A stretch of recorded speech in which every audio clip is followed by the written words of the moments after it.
Well, hello. Good morning, everybody. Happy Friday. We've made it to another weekend. Hello, all. Hello, all, as we're all trickling in. I love that there are people that are already waiting before the show turns on now. That makes me, yeah, Alex, it is 9 on the dot because I knew you'd be there waiting to let me know what a failure I was. I love that so many of you guys are waiting for the show to start. It absolutely keeps me going here. I appreciate it very much. Hopefully, you're all having a fantastic start to your morning. I am. It's another weekend. Not that it matters for me, of course. This is nonstop. What's up, Elf? What's up, Mickey? What's up, everybody across all of the um platforms here? Alex, I could never hate you. For every starting at 9 o'clock on the comment on the dot comment you make, I have Alex loves drones comment prepped and ready. So we got a good thing going here. Thank you for everybody who's still continuing to show up. I had a friend of mine tell me, he's like, you know how I know you're going to be successful at this is that you're so consistent. He goes, because I'm not online. I'm probably the least online podcaster, maybe ever. And and he was like, you have no idea how many people do what you do, and you just can't count on them to show up every single day at the exact same time. And I promise you, at the very least, that's the only thing I can do. People that know me know it's one of my catchphrases. Showing up and prepared puts you ahead of 90% of all people that you are competing with, that you are doing business with, whatever the situation is.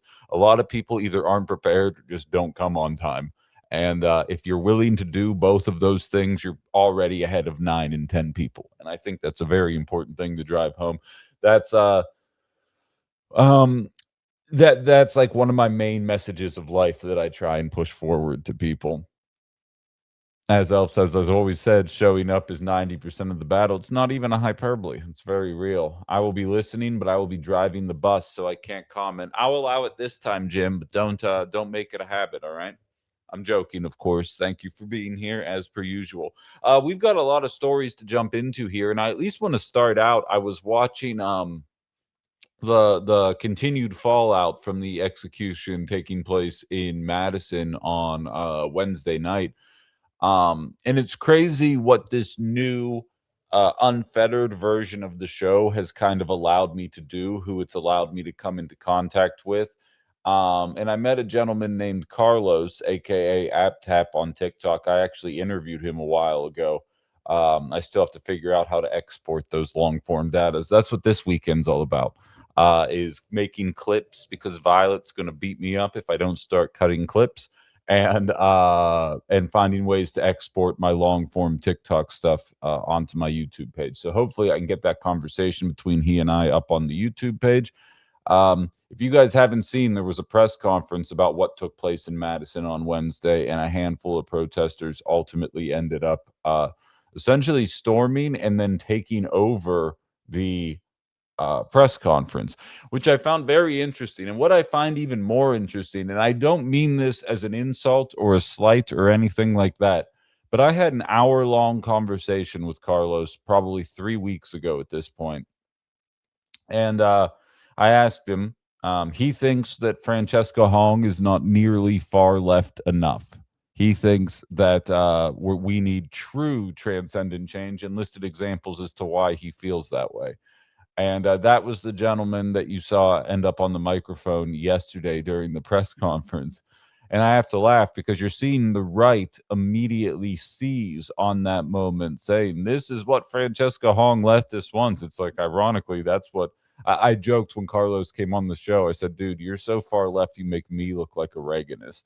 Like, that's the kind of guy that he is. And I'm not knocking him for it at all. I welcome everybody's opinion on this show, as I always do, and I found him quite fascinating, to be perfectly honest. Um, but you watch the way they're going to weaponize that individual, and I find it funny just because I have a personal relationship with the guy. We're actually both going to be speaking at a Green Party event in Milwaukee on Sunday. Jill Stein's going to be there. It's me, Carlos, and I think 2 or 3 other people are all speakers at this event about third parties and their viability in 2026 and beyond and things like that. So I find it I find the guy interesting. Farrag's asking why does he slam the DSA when they are the most liberal choice right now? Well, it's funny, Farrags. I was talking about that with a good friend of mine in my personal life, and it's a running bit, right? The left always cannibalizes itself.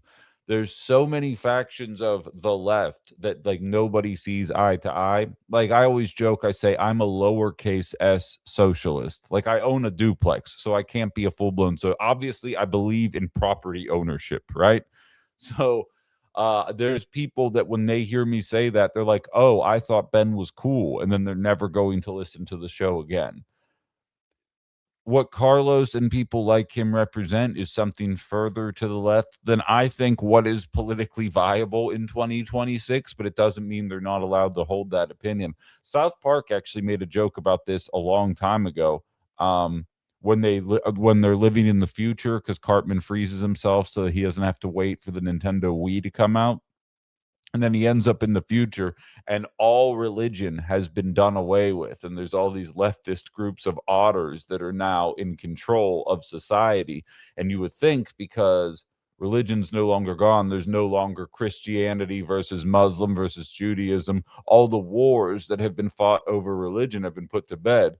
And instead of having the wars on religion, the war is over what the different atheist factions want to name themselves. And it's a group of three different atheists that all have different names that are basically the same name, all in perpetual war with one another. So to answer your question, I feel like that's the best um, example that I can give as to why there's people that exhibit that kind of behavior. But again, not knocking it. You want what you want, and you want to see candidates represent that. Um, yeah, Lorelai saying someone needs to keep dragging everyone to the left. His voice is important. Um, Jake's going off to a paid protester cash weekend. That's good. I still haven't gotten my Soros checks. It seems like a couple of you guys haven't received your Soros checks yet. Mallory, Phil, they haven't. CKK haven't received any of them yet. Yeah, no, I don't get to cash them either. But it's important to keep your eye open for them there. Allow me 1 second here. I want to make sure I have my live up as well. But so I watched that press conference and I'm watching the fallout from it. And I just think it's funny. I think it's fun. I think it's funny that for most of my career as a radio talk show host, I was viewed as a moderate, given, and I always had these beliefs. It goes to show you the political illiteracy that is out there, and there are politicians out there that are willing to exploit those kind of things. Hell, I just saw the most recent polling data on one of those, Kalshi or polling market. Abdul El Sayed, the actual leftist, has a 59% chance of winning the Senate seat. Not winning the primary against Haley Stevens. It's actually significantly higher than that for him at this point. It's to beat Mike Rogers and to win the seat outright. And they're trying to scare you with socialism. And that's going to kind of be the theme of the first hour. And if you think I'm lying, CNN actually is doing their damnedest to try and make this an identity politics thing as fast as they possibly can. And I find it hilarious. And the best part is I figured out how to share video and audio with the people on Facebook and the tube of you. Sorry, TikTok people, you're just going to have to listen, but it's just a news broadcast. It's not like you're missing anything. But listen to what was going on CNN yesterday surrounding El Sayed, because they're pulling out all the stops. They want people to think that people like Tap, like Francesca Hong, like progressives are so scary that nobody's going to vote for them. I want you to listen to this because this reminds me of 2016 liberal BS, and you'll see what I mean in a second. I always use the same reference as a Bernie bro of being called sexist because I had the audacity to say that Hillary Clinton was not a good candidate. Who are you saying isn't the same as Hong, Canary? El Sayed? I think they're exactly the same. I think they have very similar policies, and I'm saying that as a positive. But listen to the way that, oh, Carlos, yes, he is further to the left. I actually asked him during our interview, I said, okay, The primary's over. Francesca Hong is the candidate for the Democratic Party. Are you showing up to vote for her even though you think she doesn't go far enough left enough? And he says, I'm showing up to vote for all the down ballot tickets and I'm writing my own name in for governor. And I'm like, all right, good enough. Glad to know. But yeah, so yes, he's much further left. But so El Sayed, they are pulling the Hillary Clinton trick. And if you think that I am being sarcastic, listen to this is Representative Hillary Schulten of Michigan. She is a Democrat. Now, I want you to listen to how she frames what he is saying and then listen to how she attacks him. There is a uniquely sexist bent to the things that he has said about women, right? He said that Congresswoman Stevens couldn't string two sentences together, that she was sort of an empty vessel. When comparing her and her other female Democratic primary opponent, Mallory McMurrow, he said essentially there's no difference between the two candidates. One just has better comms and more charisma. It's one thing to attack your opponent because of the substance of their issues. It's another thing to engage in what are deeply, deeply sexist attacks. So I ask you guys, what did you hear there that was innately sexist? I heard they don't have charisma. I heard one of them's an empty vessel that's being pumped full of $52 million of out-of-state cash. That part was left out of there, but I'll fill in the blanks for you. I heard that one's an empty vessel. I heard that one of the two people, now Mallory McMorrow dropped out, but one of the two people is more charismatic than the other. Those to me all sound like valid criticisms that don't have a single thing to do with sexism. It sounds like none of that has to actually do with the gender of the people, and they actually are substantive attacks. These are the tricks that used to work 10 years ago. Justin says that sounds as sexist as a pair of socks. Exactly. These are the tactics that, had you called me a sexist 10 years ago for my beliefs on one matter or another, I would have backed off. I've told you guys the story before. I actually sat at my desk multiple days in a row and actually had tears in my eyes after the first couple shows that I did after a certain day in October 2023, because so many people called me anti-Semitic after the show wrapped up that I figured I must have been missing something.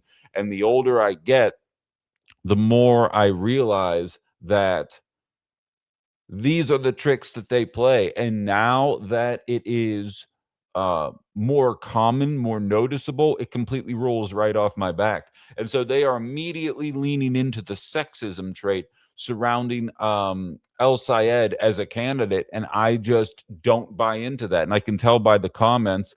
Mallory saying Dems making up shit per usual. Phil says not a damn thing. Jarmani says not at all. I wish Anna were still here. If only she were still here, because I know she's very big. She's very big on the identity politics, and unfortunately, we're not allowed to be friends anymore. But this is what they're doing. And meanwhile, again, can't stress enough, they're going to talk to you. Did El Sayed diss his opponent's pantsuit? Deanne wants to know. That's funny. No, I haven't heard that yet, but I'm sure it's coming eventually here. But so these are the claims that used to be levied against the progressive. And again, I remind you, democracy's at stake, right? Donald Trump is a unique threat to the American way of life and democracy in general. It's important we pull out the stops to beat him no matter what. And we're supposed to believe that these are the efforts made by somebody who's trying to put the best candidate forward. It's lazy attacks in 2026. Lorelei says Anna sounds like she's the worst. She all right. We're not allowed to be friends anymore. KG says Carlos would be throwing away his governor vote. That's his right, but I think half a loaf is better than none. If you are progressive, Hong will give you the best chance or something. You're preaching, KG, and I know you know that.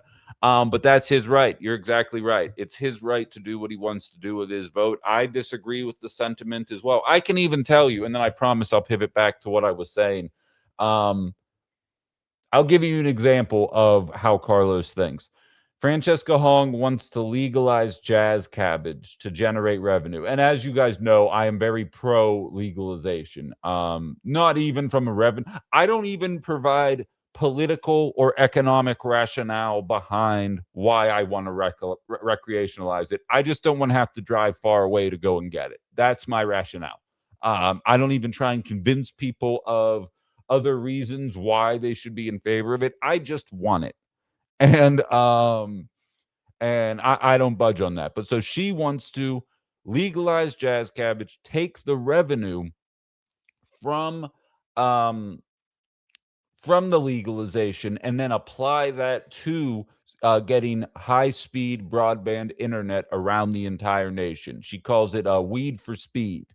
And I think the idea is clever. I think it's a fun idea. Again, I don't need any type of explanation as to why we need to legalize it. But if you're going to do that, cool. Like, I think that's a good idea.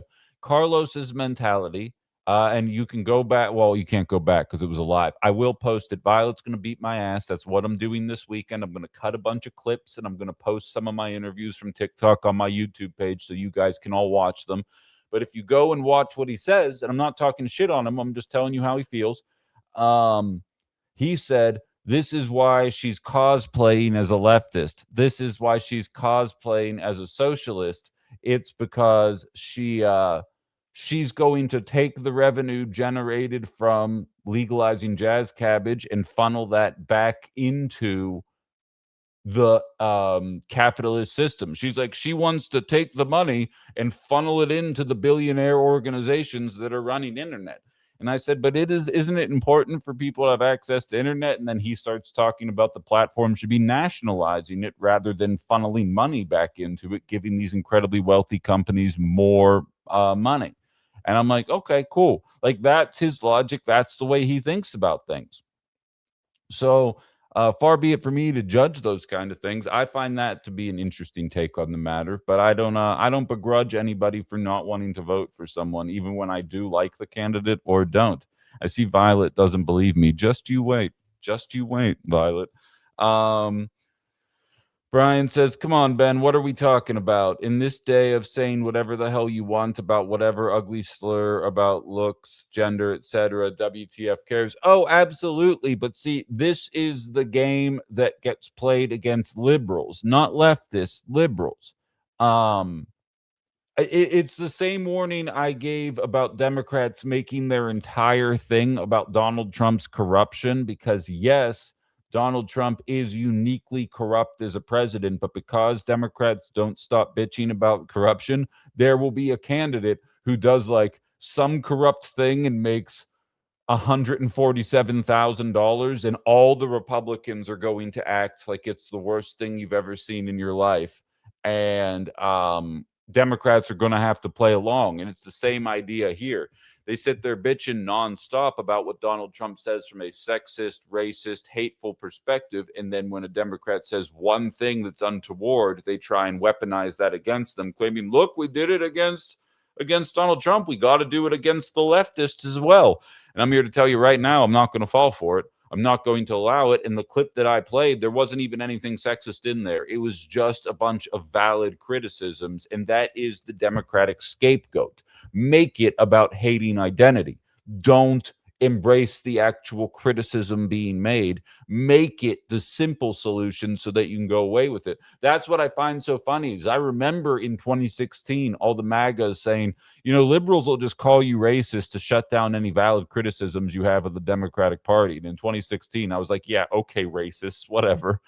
And in 2026, I'm like, okay, all right. I see how liberals do that. I get it now.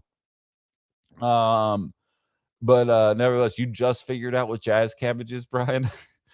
Trees are cool says, I do get that. I get that we want capitalism to die, but I also see real progress here with Hong, not the fake change that we believe in shit. Real positive change that can help propel us more left. I agree. For the record, I 100% agree. What's up, Nataki? I am on board with what you're saying, Trees. I'm just providing the counter narrative of somebody who is significantly further to the left than I am. And how he got there and trying to provide some logic as to why he sees things through that lens. And for the record, when I sat out 2016, I'm sure there would have been somebody saying the same thing to me about the importance of voting for Hillary. And so, like, It's sticky. It's sticky, and as I'll say till I die, this country's too big to be governed by one person. This state's too big to be governed by one person. And so inevitably there's going to be people that are like, I am not represented in a way that is reasonable by this person. It's like, of course you're not, because like 6 people are running to represent 5.7 million people. So inevitably there's going to be people like that. And you know what? There's going to be a ton of people way further to the right than Tom Tiffany that are going to sit out, because they're like, what? He doesn't want to execute all the Muslims. Why would I even bother showing up and voting for this guy? You know what I mean? So like, it exists on both sides, and I find it just to be part of politics. But like, and to show you how scared they are, like I noticed this yesterday. I brought it up with you guys, and I'm bringing it up again today. MSNBC had basically wall-to-wall coverage about the cost of living crisis yesterday.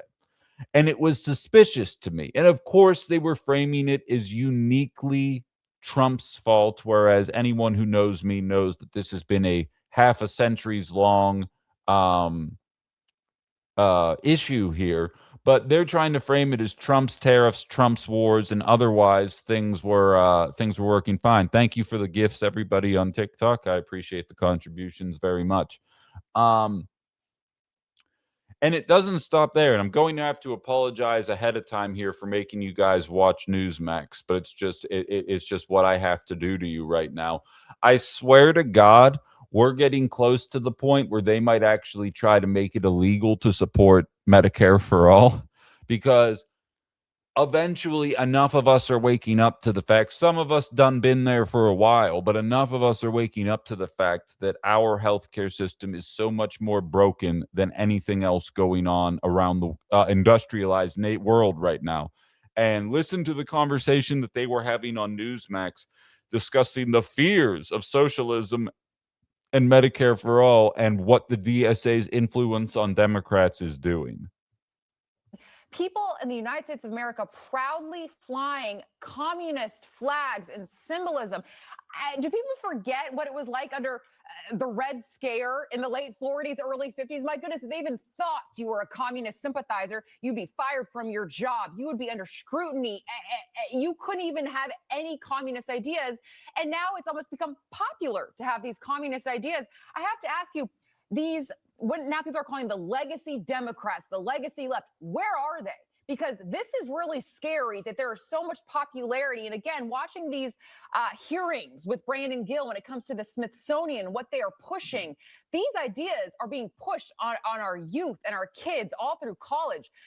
Are you worried about this? Could this actually seriously take over in this country? This is what they're doing nonstop because they know. And Thomas Tank, you're exactly right. I just got some pretty intense dental care done, and it was 5 figures. God bless America. This is what they're doing nonstop. I realize Newsmax is Fox News on steroids, but the principles still hold true. They are in constant fear-mongering mode, and then liberal networks are in constant placating mode. Like, hey, look, progressives, I hear you.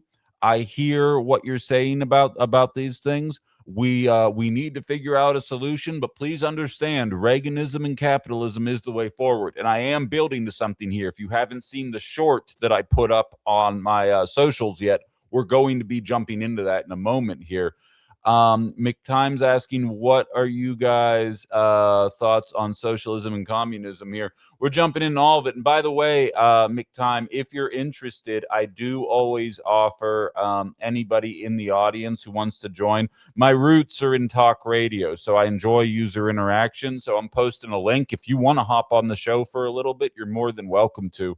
Because we can have a conversation just in the middle of it, or anything I say you agree or disagree with.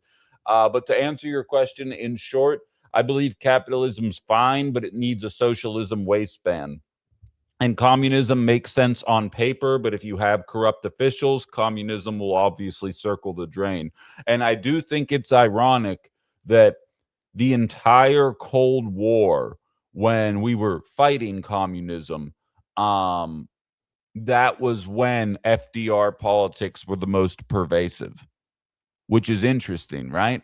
As soon as the Cold War ended and we no longer viewed communism as a threat, they started rolling back all of these different elements of the New Deal that were good for the public. Oh, please, McTime, everybody has something interesting to add, but don't feel pressured. You're not obligated to come on here, but you're always more than welcome. I'm glad you're here. You should subscribe to the channel. We do live talk radio. Well, internet talk radio, 9 to 11 Central Time, Monday through Friday. So if you like what you're hearing, you should jump on board. I'm pretty new. Just got canceled about a month ago. So independent now, but we're making it happen. We got a Legend of Neon on the TikTok chat here. I'm going to hold the phone up to the microphone. What's on your mind, Legend? Hey, so you made some very interesting points that I just wanted to address. It's so interesting that Republicans are, using because the clip that you showed just shows you who these people have always been underneath, and I don't, excuse the expression, but the Joker said it. These people are just going to show you who they've always been. At the end of the day, they're willing to drop their morals if it means that they can get what they want. Do you believe Democrats, leftists as well, but do you believe, because I see Democrats do the same. I'd argue Republicans tell you who they are every day. It's Democrats who cosplay as the good guys, as the pushback, as the stopgap to Republicanism. And then when El Sayed starts running away with the race, they're like, you know what? He's Muslim, and I think he's a sexist too, because they'd rather lose to a Republican than allow an actual leftist to win. So what are your thoughts on that? Oh, I 100% agree. 100%. Because, like you said, it's the Joker and Batman going back in this, loop of who can prove the other wrong, who can prove whose morals don't make logical sense. And it's just a fight over basically moral standing. And it's so sad that we've gone in a society where both sides would rather do what Batman and Joker are doing, which is just fighting each other in circles instead of trying to figure out real solutions that the people have been begging for and demanding for months, even years. And it breaks my heart because no one's taking care of the things that need to be taken care of. And people like you are the only ones who are willing to do something about it. And it's not fair to you guys because you guys are having to do the work that these people should have been doing a long time ago. And it's ridiculous. Hey, well, first of all, I appreciate the compliment, and I think you're exactly right. And it's people like everyone in these chats that I think are trying to get shit done. And I appreciate the comments, Legend. I'm going to drop you off there to continue the flow of things here, but I think you're accurate. And I do think it's a cyclical argument and fight in nature that can't be ignored. And I appreciate your attitude there. I saw KG say communism works fine in an anthill. You know what's funny? They actually make a joke about that in the third Ant-Man movie. And Michael Douglas talks about how the ants all work together, although he refers to it as socialism. And he goes, I know socialism is a charged word in society today. And then that movie got review bombed, although it also wasn't very good. So I'm not going to call it review bombed, but it didn't deserve to get the ratings it got. And I swear to God, it's because it advocated for that there. But so jumping into like the main thrust of this first hour of what I want to talk about. And I see D asking, I'm joking, D. Anna and I are still friends. I know she's listening. I'm just jerking her around. I enjoy jerking people around that I'm close with. But it's funny. I hope this doesn't freeze this often for you guys on Facebook, because I always see my live end up freezing and I can't see your comments update. But so in any event, I want to get into the crux of why I wanted to bring this all up with you and why I think you're starting to see the establishment media starting to sweat in their boots a little bit here, and allow me to establish why. So I have to share my screen again here, although I got to share a different screen. Hold on. Okay, so stop the screen share, start the screen share. There we go. And then I need the CNN article. There we go. All right, I'm figuring this shit out. I am good at the job. There we go. So I'm just going to read this because I know it's a little tiny, and obviously the TikTok people and anybody just listening audio wise can't read what I'm doing right now. Fox News polling, Pew Research polling. This is an amalgamation of a number of different types of polling. The statistics I'm about to give you are specifically based on Republicans here, and not like a mixture of everybody. It's not like they asked a bunch of self-described socialists or communists. The data I'm about to give you is specifically Republican in nature. Just to underscore, fewer than half. This is as per CNN, making an amalgamation of all of these different statistics here. Wait, what's that? Rebecca calling tomorrow.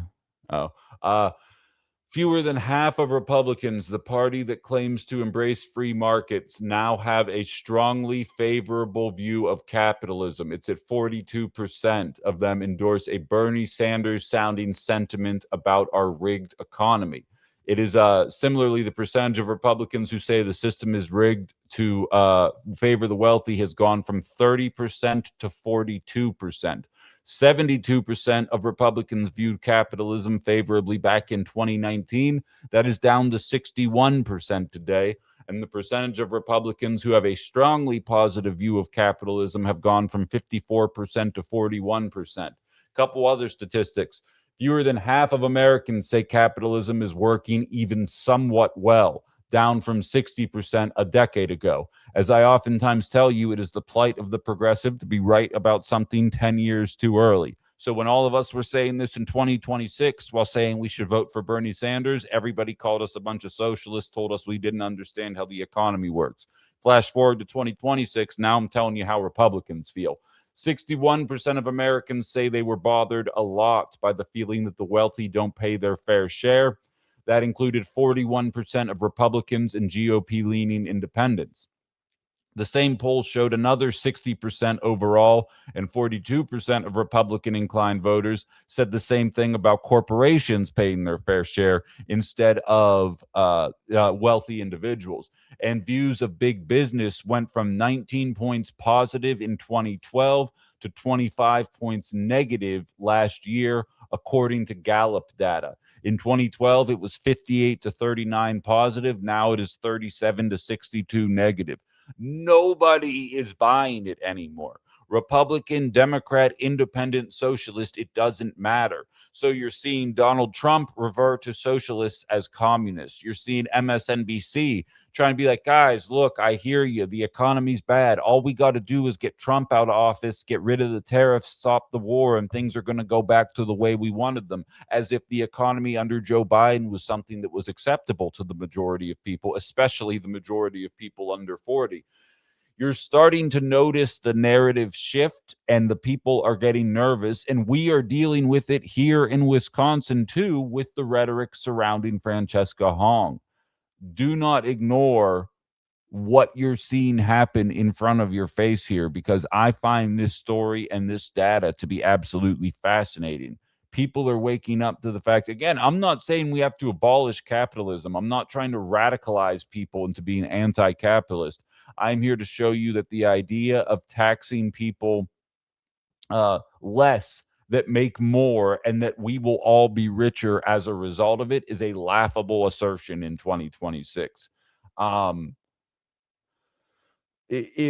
trying to think. I know we had a story, and I'm blanking on it now, where somebody was trying. Oh, it was Politico. Politico said raises are starting to shrink, and that's a good thing for workers. And the implication is that the raises are shrinking, which means companies are taking in more of that money as opposed to workers, and as a result, the price of goods are going to come down. Do any of you listening still believe that in 2026? And that's what Politico's doing. That's not Breitbart. That's not OAN. That's not Fox News. That's Politico. So it goes to show you the way. And I hope, and I swear to God, I made the joke in the short. This is the kind of logic that gets you canceled when you're the highest rated talk show in a market, because these are the kind of eye-opening experiences that show you, do you see when the liberal media are the ones trying to convince you, actually, do you really want that to happen? Do you really want to make less? Or do you really want to make more money and watch the cost of goods continue to go up? I don't think anybody's buying that anymore, guys. I'm going to be real with you. I don't think anybody's actually buying what they're selling anymore.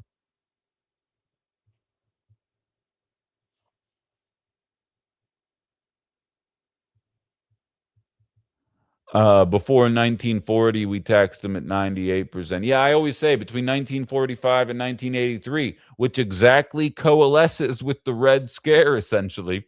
That was when we were taxing the shit out of the wealthiest individuals. And in 2026, if a candidate came out and said, we're going to tax the wealthiest Americans at 40%, they would have been demonized as socialist. And I'm here telling you that in 2026, you can demonize them as socialist and it won't work.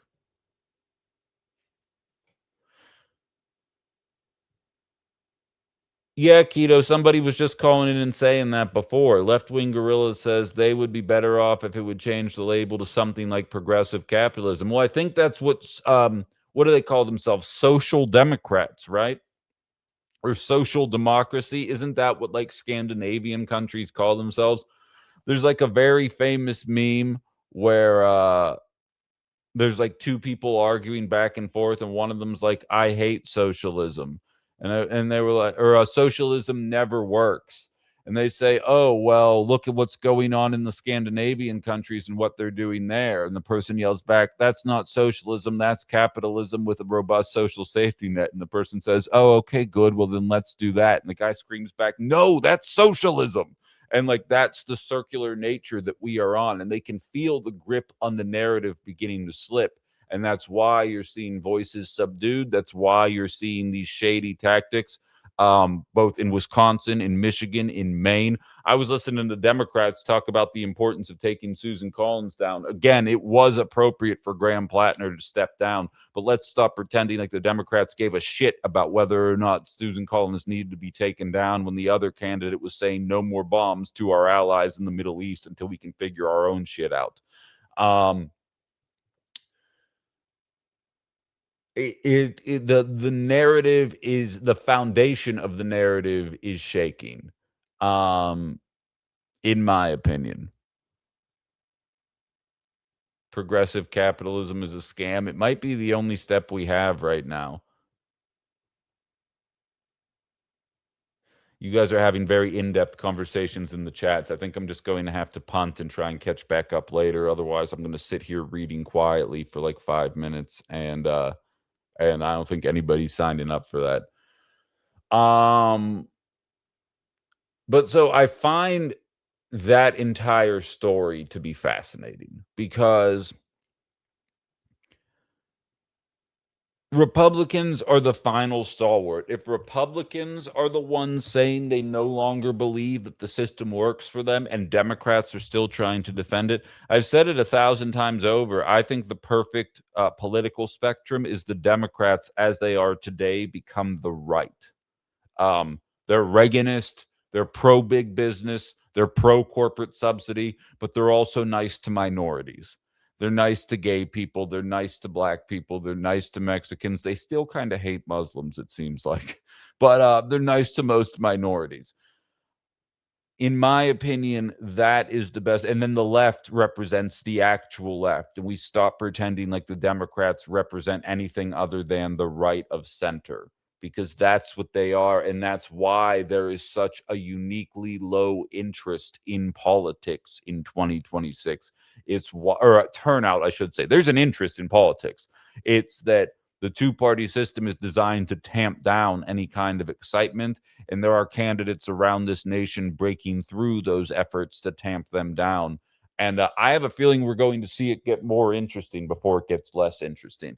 If Hong and El Sayed come out of these elections, of course, Donald Trump's going to call it rigged, and we're just going to have to do our best to ignore that moron. But, like, It's going to be interesting what the tactics are. Do Democrats embrace a leftward shift, or do they find a way to tamp it down even further than they already have? That's going to be a fascinating thing, because mark my words, I think Francesca Hong could beat Tiffany by 6 points. I think El Sayed's going to be doing something very similar. And they were even showing the Republican Party used to believe that the narrative that they could use to drive a wedge in the democratic socialist movement was our allies in the Middle East. They thought that Republicans were still staunchly pro-Israel, and that would be like, look, these guys are going to hang them out to dry in the Middle East. And data came out this morning showing you that that is a bipartisan issue. It is a minus 55% favorability regardless of party. I mean, Democrats are obviously further out. It's 4 in 5 people are not interested in continuing a partnership, or at the very least cutting off the aid. But even Republicans are catching up to that as well. It's exciting. It should have happened a decade, maybe a decade and a half ago, but we can't go backwards. We can only go forwards, and I'm absolutely here for it.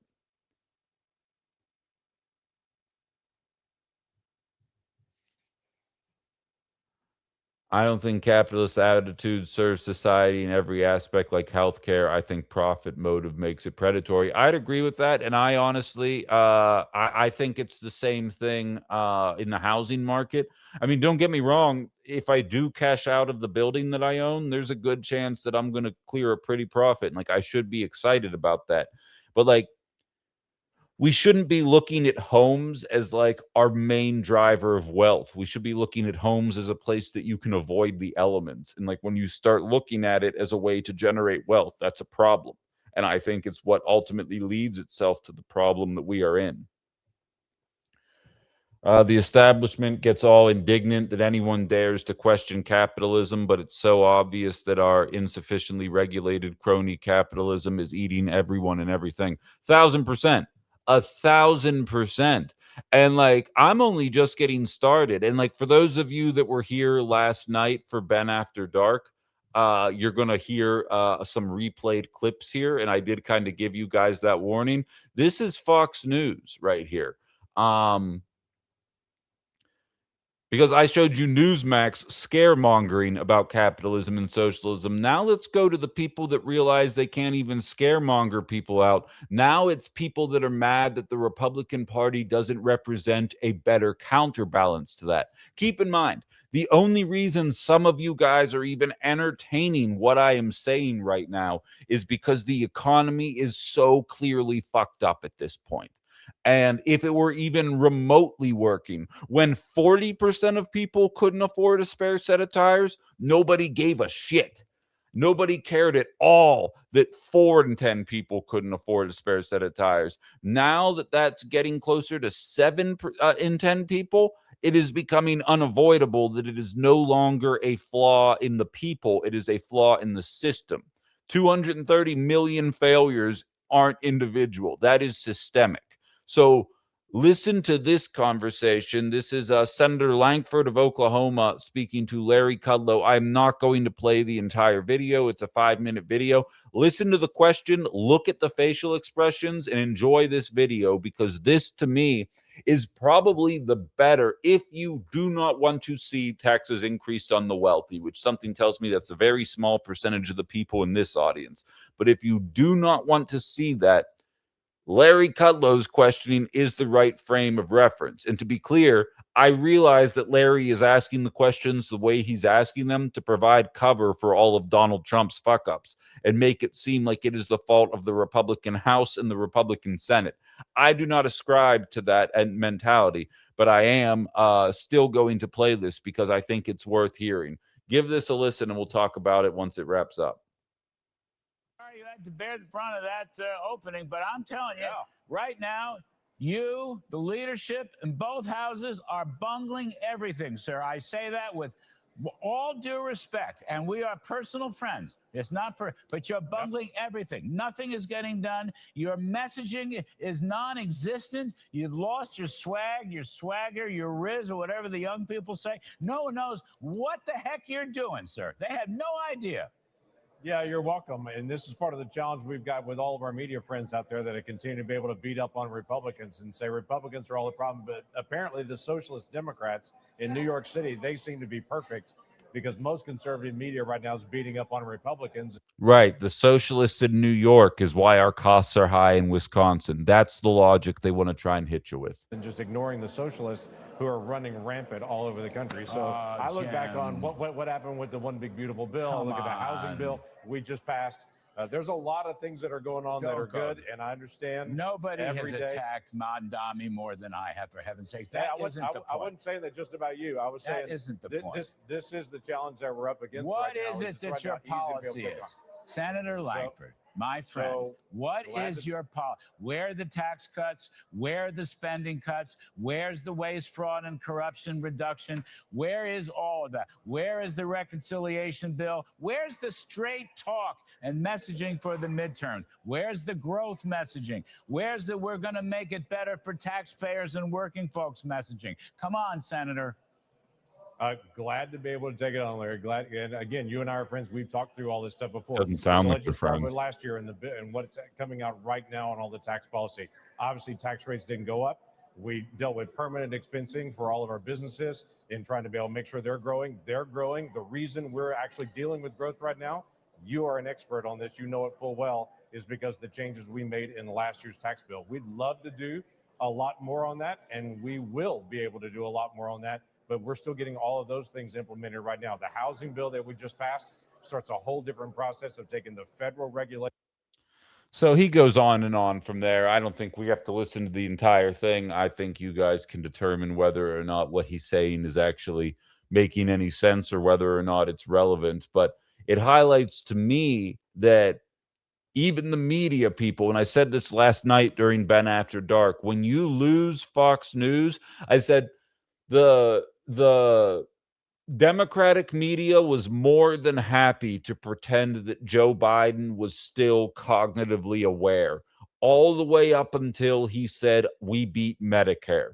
And then after that debate performance, it became abundantly clear that he had been in cognitive decline. There was no avoiding that. And that was basically the final nail in the coffin as to whether or not he was going to run in 2024 or not. Some of us were calling for a primary as early as January 2023, but we were ignored and told we weren't team players. And then we found ourselves in the position we are in.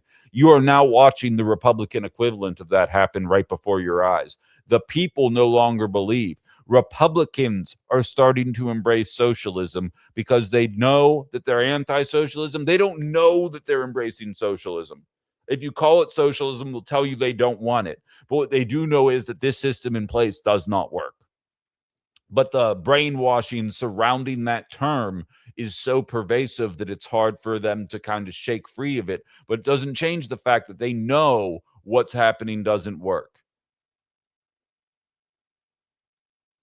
I agree. It was a stunning debate, Stevie. I wouldn't say I was shocked. I mean, I was very vocal from off the jump about that kind of stuff. Johnny says Republicans don't know what socialism is. I agree. I'd argue most Democrats don't know what it is. Again, very few socialist candidates are actually running on the concept of seizing the means of production. Like fundamentally, this is such boilerplate. Like I realize it is more complex than what I'm about to say. But fundamentally, what capitalism is whoever owns the capital owns the wealth. Meaning, if Howard Schultz of Starbucks, or formerly of Starbucks, buys all these buildings, buys all this coffee making equipment, and then provides the jobs, he deserves the lion's share of the revenue. Socialism's belief is the work doesn't get done without the workers. So the people who provide the tools for work get a little bit more money, but fundamentally without the workers doing the job, you wouldn't have any profit. So the workers deserve to have more share in the profits that are generated. That is the most base level, without having notes in front of me, just from the hip kind of description as to the difference between the two. And I don't think a lot of people, so like a lot of Democrats go up there and say, hey, we should raise the taxes on the highest earners from 45%. They're not saying shit about like we're going to seize the means of production and give the means of production to the workers and say, just because Howard Schultz bought all this coffee making equipment, the coffee making equipment belongs to the workers of Starbucks. And we're going to make sure that they all have a capacity to make a living working there. Nobody's really saying that. They're saying we think we should tax Howard Schultz more and allow him to maintain the tools and the leverage of making as much profit as he can, but then we're going to tax some of that. And realistically, I don't have very much faith in the Democratic Party to not tax these billionaires more and ship all our money off to Ukraine and Israel rather than give it to the people. Like, there's an element of that needs to be embraced as well. And so I think a lot of people don't really understand what the differences are. And then, of course, communism just means no ownership. Nobody owns anything. The workers don't own it. The employees don't own it. We're all on this giant rock floating through space together, and we're all working together to try and achieve a goal. Contribute to society and your needs will be met. Like, again, on paper, very simplistic view of things. But those are the three competing visions. And as I often say in my regular life, you show me any ism, communism, capitalism, socialism. If leadership is corrupt, I will show you a few people at the top with all the resources and a bunch of people on the bottom struggling to get by. It's a matter of the people that we put in power. There are well-intentioned people, and I'll be honest, even well-intentioned people, I've seen Lord of the Rings. I haven't read it, but I've seen it. I understand that the power of the ring corrupts most people. If you have the ring and you're like, I need to destroy the ring because the ring's corruption, and then you have the ring and you're like, or I could use the ring. Like, I get it. Like, it's human nature to want to do those kinds of things.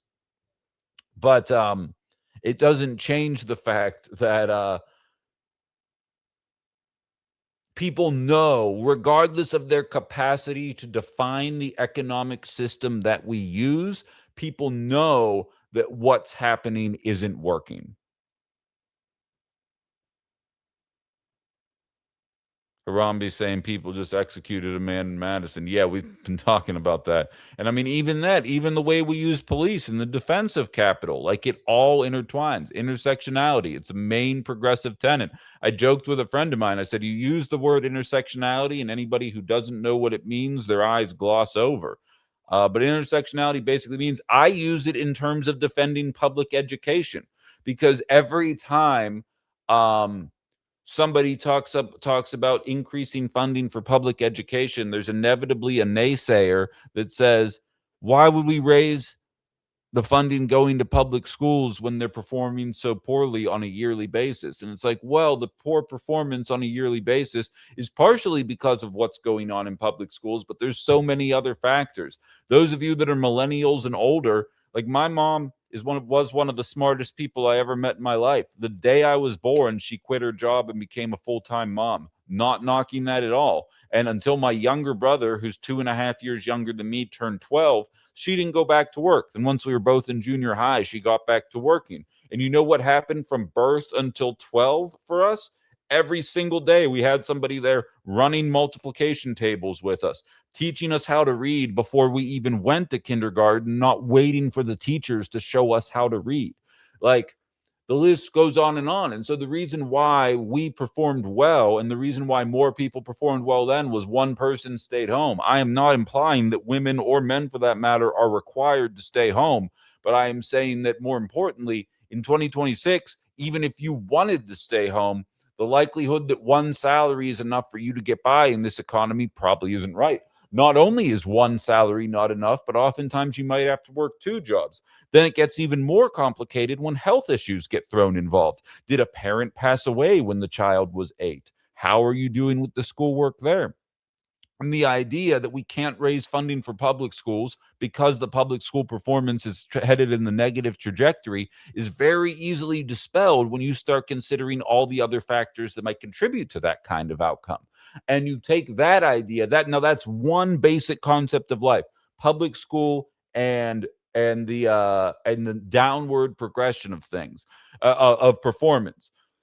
Then you begin to realize how healthcare ties into that conversation. Then you realize how crime ties into that conversation. Then you realize how housing ties into that conversation, policing, social work. all of these things tie into one another. We pay social workers $10 an hour to do very important work. So anybody who's worth a damn realizes that there are so many other ways that they can make money, and they're not going to do it. And the only people that end up staying are the people that realize that they're not going to be able to make much more money doing anything else. And no offense to those people, but if that's the case, then that probably means you're probably not even qualified to be working as the social worker then. And so it all intersects, it all ties together, and we act like all of these things are different problems. And when you begin to realize that we deal with an economic system that creates these fake scarcity situations because we have abundance, the fact that people are struggling is a design, it is not a necessity.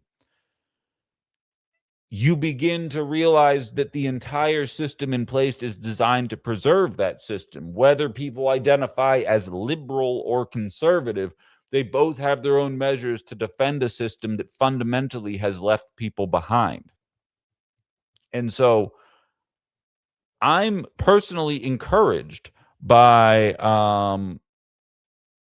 the shift in right-wing attitudes towards capitalism, because I'm not saying we have to abolish it. Wouldn't be pissed if we abolished it, but I'm not saying that it's my way or the highway. But I'm saying I think embracing a reality that people that are struggling are not lazy or that no one wants to work anymore is not a valid excuse anymore for why people are struggling in this nation. I'm excited about that. McTime, I think you're going to be a tremendous addition to this audience, by the way. Tell your friends about this show. It's a very grassroots effort right now to grow this. So tell your friends about this if you have any like-minded friends. Like I said, we're here 9 to 11 Central Time, Monday through Friday. Just Jay says she's working from home with her kiddo as we speak right now. Luke says, and when the second income isn't enough to pay for the child care that would be needed, 1,000%. There was a receptionist when I first started working at that shitty little radio station that I liked very much. And when she had her second kid, she had to quit working because there was what she was getting paid to work at the front desk of the station was not nearly enough to subsidize childcare. So she just became she became a stay-at-home mom and didn't want to. Again, there's nothing wrong with that if you want to.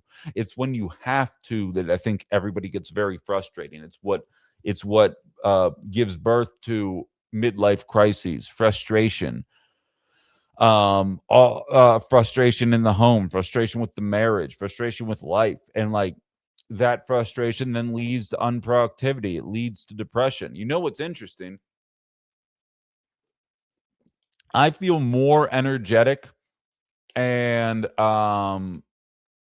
excited about taking on the world now than I did for the last 2 years when I was actually employed doing this.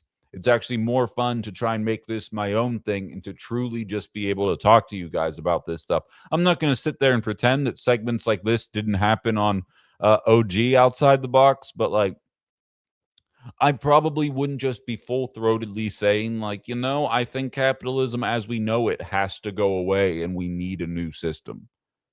And I do think we are headed towards an inevitable crash of some kind if we don't, because this system is propped up by just not enough people.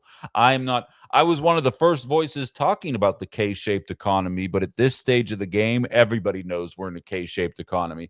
10% of the population is buoying more than 60% of the economy. That is not sustainable.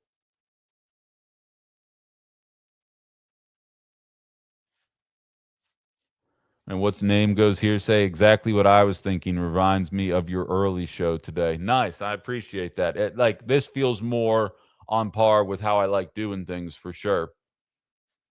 Not to say I'm loving interviewing all the local candidates for shit, and I am going to continue doing that as well. But I like espousing this kind of rhetoric. I like demagoguery. I'm in for it. And again, anybody, I need to get better at pasting this stuff, or I need a producer, one or the other.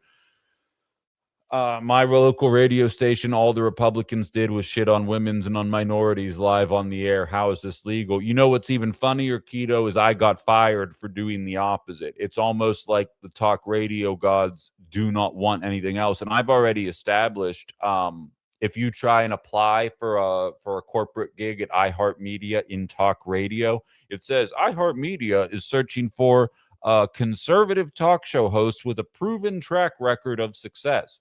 And it's like, well, I have the second half. Are you interested in that? Probably not.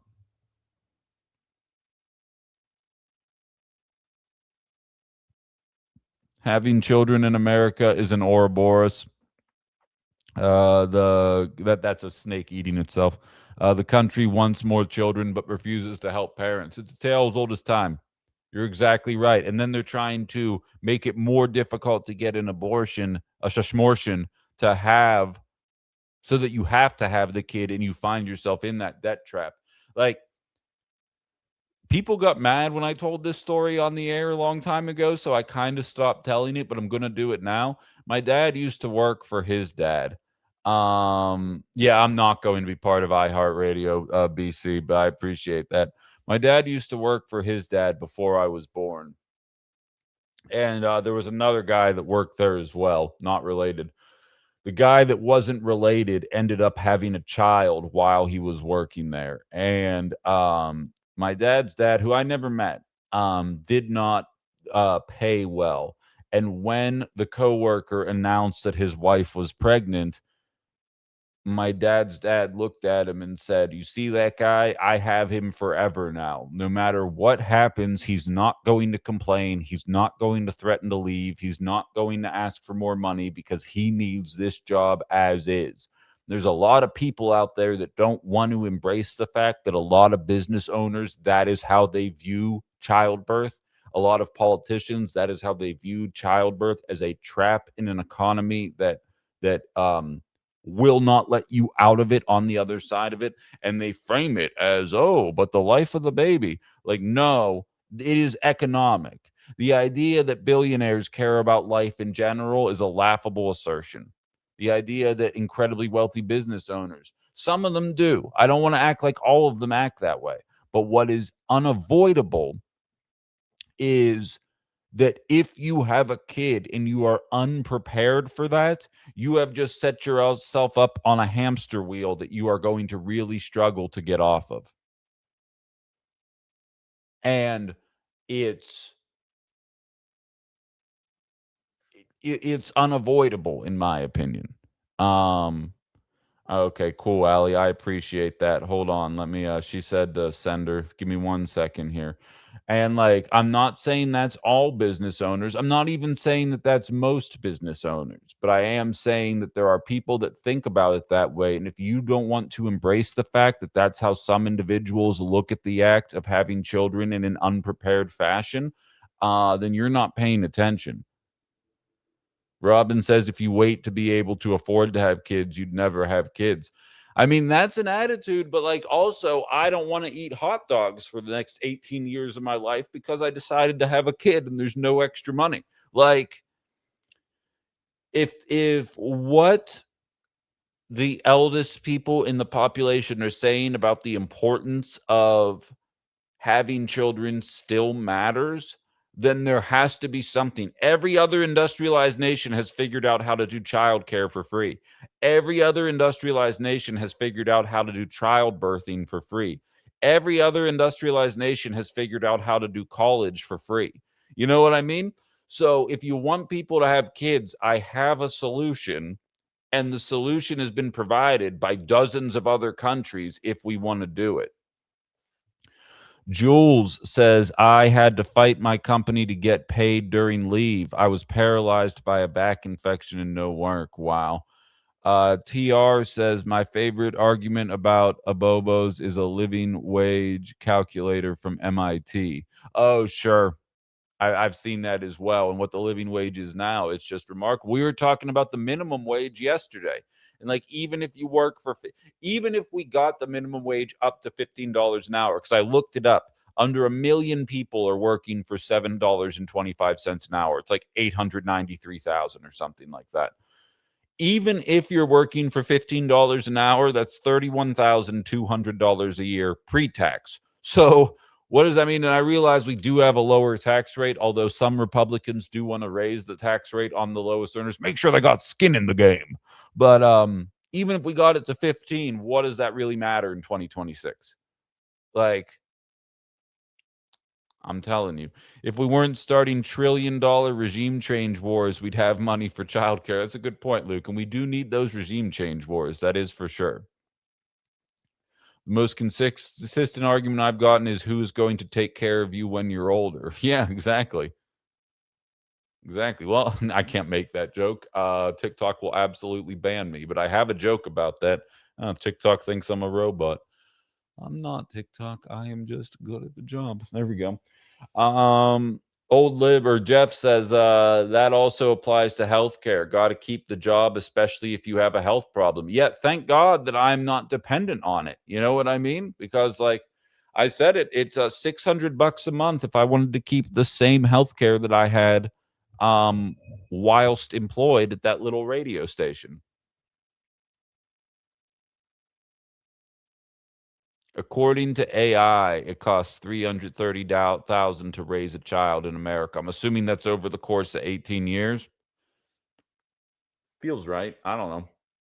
I don't know. Parents, hit me up. Does that sound right? $330,000 from birth to 18, on top of, you know, having to raise yourself, pay your mortgage, do all that jazz. Does $330K sound accurate?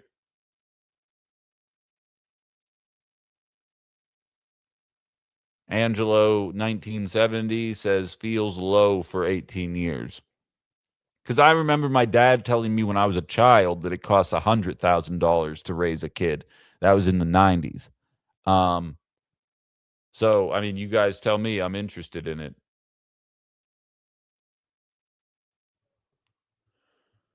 Justin says, I can't even take care of a plant, much less a kid. I feel that. True radicals don't concern themselves with growing old. CKK, that was very similar to the joke that I was intending to make. But yes, I agree with that. I never kept tabs on money spent on my child who is now 18. Old Lib says, be nice to your kids. They're picking your nursing home. Oh, no, I always told my dad I'll just put a side on wherever I'm living and he can crash there. OG Michelle says, at least that much, barring any medical conditions or unforeseen costs. Herb says, my previous employer wants to pay $21 an hour for production associates. They struggle to find anyone who wants to work for that. I mean, again, $20 an hour is $1,000 a week. It's $52K a year. Before taxes. Again, if you don't have any other options, I feel like that's enough to at least subsist. I'm trying to find a way to get endorsements to essentially get me there, not as a final point, but as like a, okay, I can at least breathe right now kind of point. But yeah, that's interesting. I haven't done the math, but I am certain I spent at least $200K raising my child, and they still live at home at 18, and I pay for almost everything for them. Brian says, maybe if you're providing phones, cars, insurance, private schools, sports programs. I think you might be being a little boomerish there, Brian. Maybe phones. Like, yeah. I didn't get a car growing up. I'm not gonna. I walked both ways up. I owned my first car at 23 years old. Like, I was not given a car, and I had a family member who lost somebody close to them in a driving accident. So the driving rules in general, when I was a 16 and 17-year-old, were very strict in the Cominos household. Thank you for doing that, Allie. Allie's going to be perpetually posting the link for anybody that wants to chime in on YouTube. Oh, we got somebody asking on TikTok as we speak here. Robin wants to hop into the conversation here. What's on your mind, Robin? Or wait, all good. I kind of figured as much. No worries, Robin. I didn't realize. I should have realized that. Yeah, Ange says uphills both way. Exactly. Child care alone is astronomical. I've been doing segments about that since I moved out here.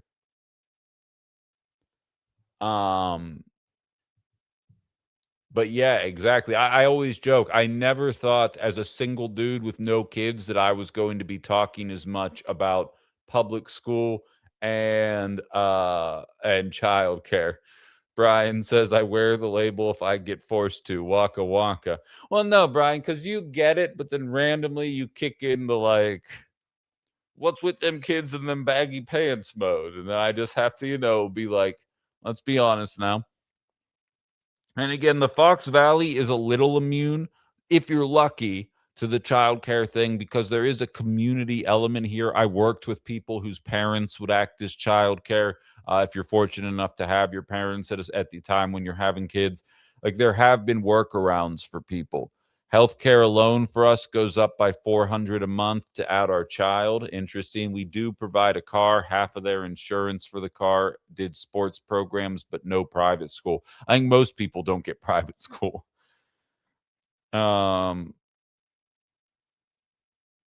Parents don't help with grandchildren anymore. That's interesting. My uncle got me my first car at 16, and I paid him back by working for him that summer. He's a plumber. There you go. And learned some valid skills. Remember, you're on the slide to old. Enjoy the ride. Here's the difference, Prime. Here's the difference and why I think millennials are different.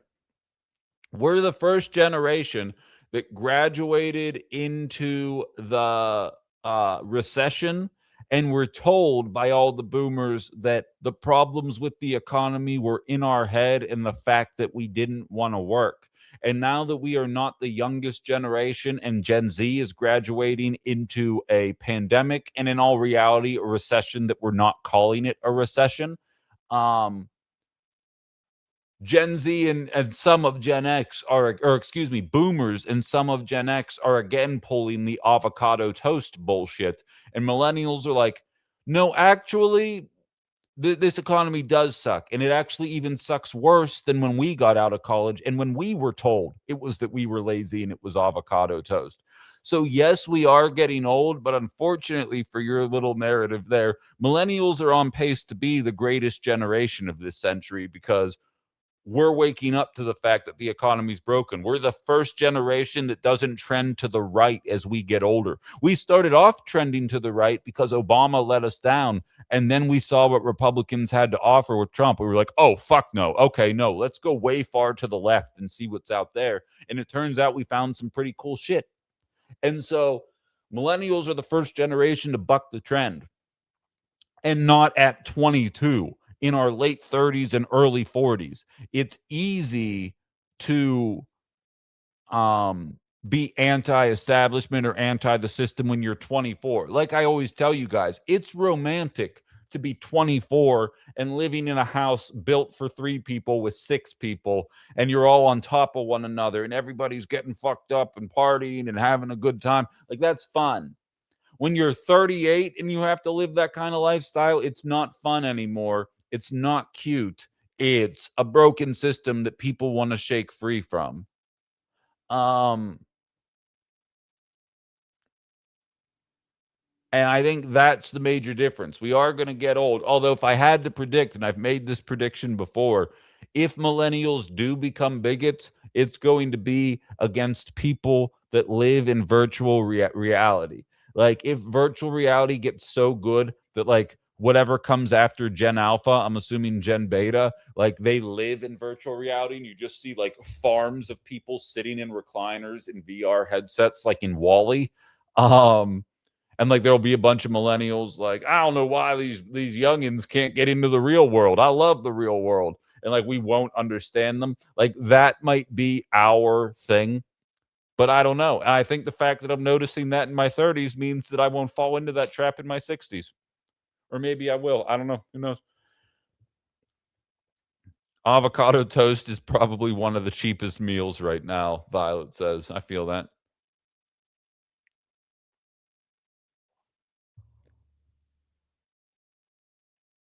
Robin says, now that I'm older, I'll tell you the years that I struggled were the happiest years. And I feel that.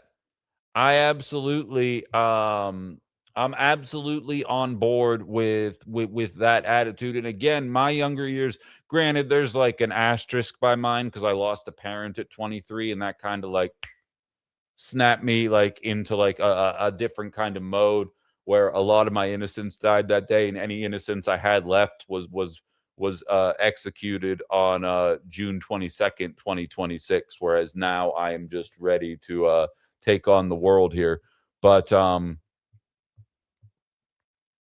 But I feel that. I feel the attitude, but it's just that it has to you have to be able to get out of that struggle session, I think, is what's so frustrating for a lot of people.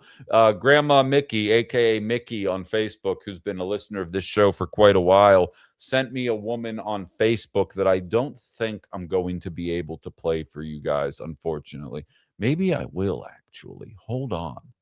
Am I good at this job now? Am I good at this job now? Let's find out together, shall we? We're going to do this. We're going to do this. We're going to do that. And then we're going to do this. Okay, maybe I am good at the job here. Okay.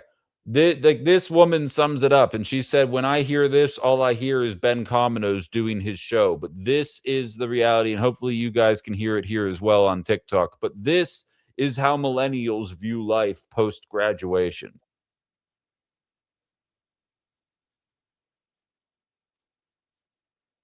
Oh, excuse me. I'm sorry. I have to actually click the share screen button or add it to the screen. There we go. Okay, there we go. Oh, you had a midlife crisis? That's cool. I'm a millennial. I didn't get one of those. I have never once experienced a period of stability long enough to interrupt. I watched the Twin Towers fall on a TV that my elementary school teacher wheeled into our classroom. And then that kicked off a 20-year war with the Middle East. And I graduated into the worst economic recession since the Great Depression, the 2008 financial crisis, caused by boomers that spent the 80s and 90s deregulating the banking industry, then veered directly into the wreckage with a degree that we were told we had to get, and student loan debt into a job market that actively was not hiring. And then when the economy did finally start to stabilize, we got hit with a global pandemic, which exposed every crack in the system, from healthcare and housing to employment and mental health. All of it broke at once. And on the other side of that, the housing market became completely unaffordable. And it's not because we were buying avocado toast or iced coffee. It's because the average home price has outpaced wage growth by 300% since the boomers were buying. So they bought homes for like 60 grand and then watched them appreciate to over $500,000. Now they're sitting on half the country's wealth while telling us we just need to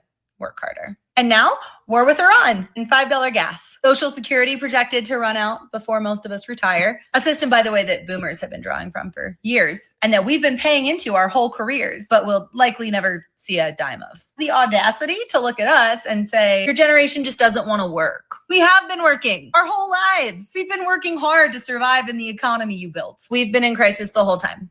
So a sports car sounds cool, though. Oh, you So, I mean, that kind of sums up my attitude on the matter as well. And I appreciate Mickey for sending that one to me. But that kind of sums up the difference. I'm not implying, Brian, that boomers didn't struggle as well, because I saw you talking about your 18% interest on your $25,000 mortgages. But it's the principle of the matter. It's that you're supposed to struggle when you're young. And I understand that. And I'm here for that. And that there were elements to that are very fun and enjoyable and to a certain extent romantic. It stops being romantic very quickly, especially when you're doing all the right things. That's when it starts to get frustrating. I agree, but every generation had its troubles. It's just easier looking back at my youth and screaming lollipops and rainbows. Definitely agreed about the joys of struggle. We always talk about how great college was, and we literally broke and hungry and would kill to do it again. And I also maintain the reason so many Americans like college so much is because it shh, shh, shh, shh. College is the last time that you ever lived in a walkable city. Progressives are very big on walkable cities. We think we built cities too large now. And when you're in college, you could just be like walking to the campus center and you'd run into your friends that you didn't even anticipate running into. You're like, hey, let's go to this place and hang out for 2 hours. And it was just like a good time. And then like you slowly separate yourself from the rest of life. You move out. Even when I was living in Pittsburgh, it was a walkable city. I walked everywhere. I had a car that basically my car was used to get me to the radio station and back. And otherwise I was walking everywhere that I went. You run into people that you weren't even anticipating running into because you get to know everybody. It's an awesome experience. I genuinely believe that's why so many of us have a positive outlook towards college. And, like the lack of bills or a firm understanding of what life was going to be like once you got older. We romanticize the chaos of our youth because we grow up and become stable and comfortable. Our lives are pretty boring. Yeah, no, I get that.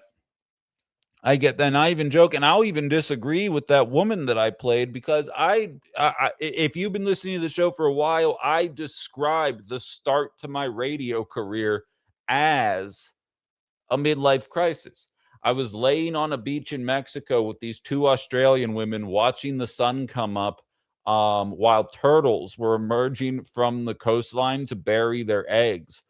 And I was the saddest person on the planet because I was selling concrete software to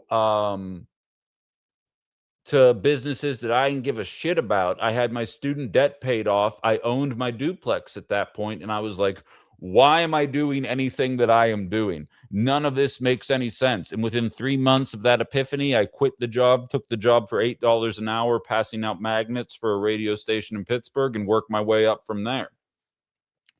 Became the highest rated talk show in the market, and they fired me because I was too goddamn good at the job. And now here we are, and we're going to see where this life takes you. It's a lot of things. I can tell you one thing: it's not boring. But I hear that. Free and cheap healthcare in college. Also, beer was everywhere. That helps too. Welcome to the party, Jeff Maxine.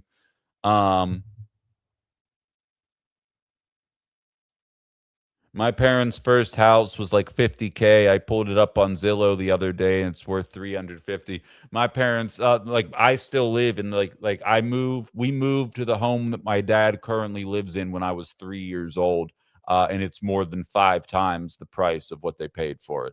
It's up 500%. But again, my dad's not an ass. Like he gets what's going on in society. What's up, Elf? Thank you for all the gifts. I always appreciate it when you do that. That's very nice. I couldn't afford a microwave when they came out, Robin said. I know, like, CD players were very expensive as well. Honestly, technology prices staying low, I think, is what kept us all completely oblivious to the economy collapsing around us for as long as it did. It was easy to avoid the worsening standard of the middle class when I currently, in my living room right now, I have a 65-inch flat screen TV that cost me less than $300. That has a beautiful image. And like that kind of stuff keeps you oblivious, in my opinion. I think we were all excited with the new toys that were generated as a result of sweatshop labor. And it kind of kept us oblivious to what was going on. And then all of a sudden, even the technology is now getting too expensive as well. For the long, like, it just changed, but in 1992, a new video game on a Super Nintendo was $60. And in 2024, a new video game on a Nintendo Switch was $60. Now they're up to $70, $80, even $100 for some games, depending on the size. And people are like, how is this possible? I'm like, I'm going to be honest with you. The fact that it stayed $60 for 35 years is actually kind of remarkable.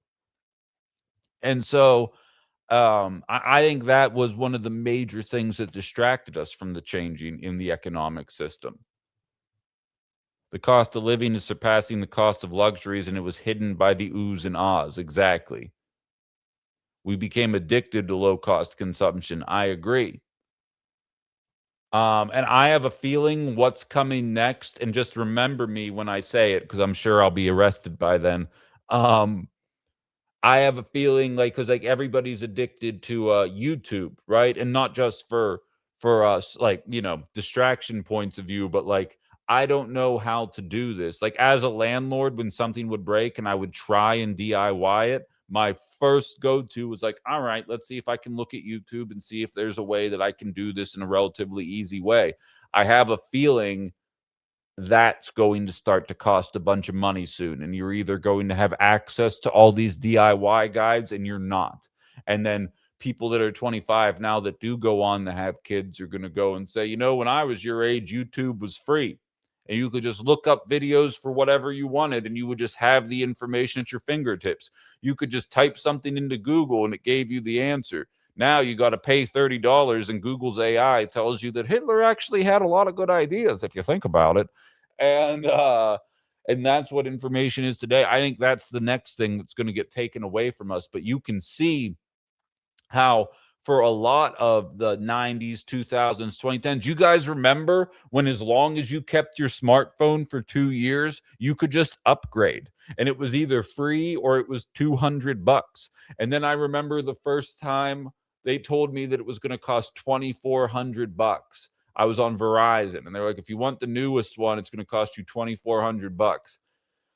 And I was like, no, I'm an existing customer. And they went, yeah, this is how we do things now. But don't worry, we can put you on the Edge plan and that'll stretch it out over 2 years. So you only have to pay $200 a month. And I was like, yeah, but for the next 24 or for the next, yeah, for the next 12 months or whatever, or $100 a month for the next 24 months. And they're like, well, yeah. And I'm like, it's not the same thing. Like, what are you talking about? With the first couple, super cost effective because they wanted everybody to have one. And now it's a goddamn mortgage. Same thing with laptops.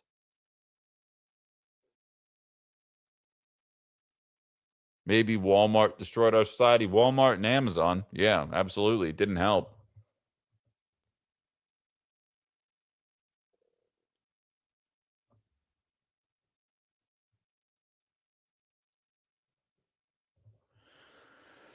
But so, yeah, I didn't expect this conversation to go this long, but I'm here for it.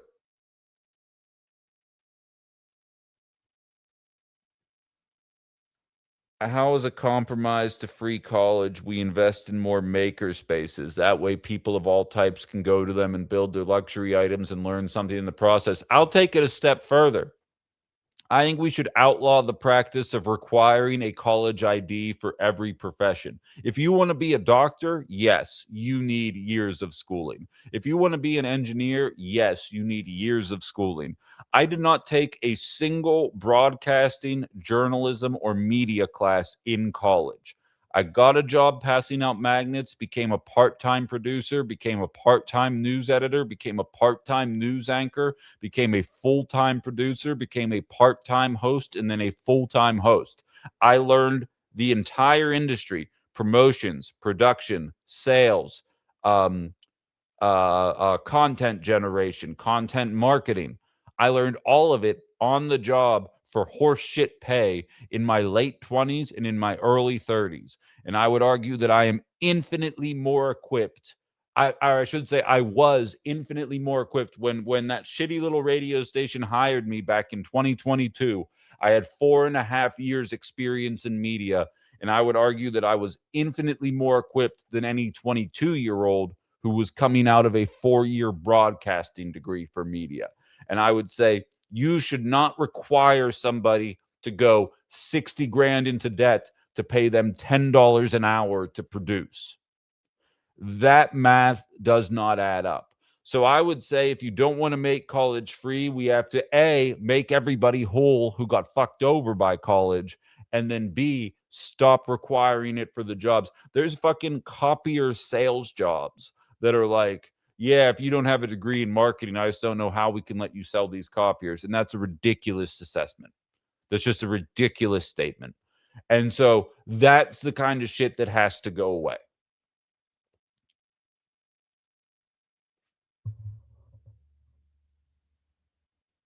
CKK says, I went to school through 5 years for 5 years through my apprenticeship. The difference being I was paid to be there versus the standard students paying for the privilege of higher education. Exactly.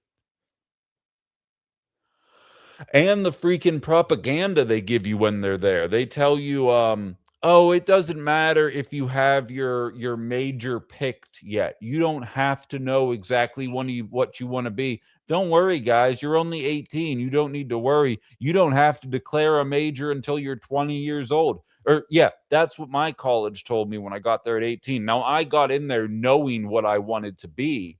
But if you waited until you were 20, you absolutely were not going to graduate in 4 years. So now you're there for 5 years. And the 5th year, you're no longer eligible for Pell Grants, for so many versions of student aid that only exist for 4 years. So the last year you're there and it's all on your dime. And the college that I chose to go to cost $32,000 back in 2010. It's up to 70 fucking grand now to teach people how to do math and whatnot. And it's it's all designed, but they want you be yourself. Just be free. It's no big deal. And it's such a racket. And that's the liberalism of society coming out that drives me absolutely nuts. Tarakan is on TikTok here. What's on your mind, man? I got to chime in on this one, man, because I have over 200 undergraduate hours of college and some graduate level ones too. And my major was currently I'm working as a custodian. Okay. And so go figure. Yeah. And I'm an intelligent person. I'm proud of myself for doing all that and getting my degree and everything, but I got my degree in music. Sure. Oh my goodness. Totally unmarketable degree. Yeah. You can't find work in that field at all. It's horrible. And I was actually planning on being a worship leader, and then, now I'm atheist. So that didn't work out well. But anyway, so I didn't get the ed component. So I went back to school for another 8 years. I mean, we're talking 13 to get my bachelor's. And so if I tacked on another 8 years going to school part-time, working full-time, and to get my teaching certificate. I got all the way through my teaching curriculum, got to student teaching, which is an entire semester with zero pay. Sure. My brother did it. Full time. You're working full time. In fact, I was putting in 50-hour work weeks and not getting paid a damn penny. In fact, I had to pay for my tuition and, and fees and stuff. A $350 fee just to do this course. And then the cooperating teacher says, "Oh, we don't like you." They just turned their nose up at me. And, I'm like a late 40-year-old guy. And it's a field. I was in elementary ed, and I was in this field that is, I hope this doesn't come across the wrong way, but it's very female dominated. Okay. The culture is.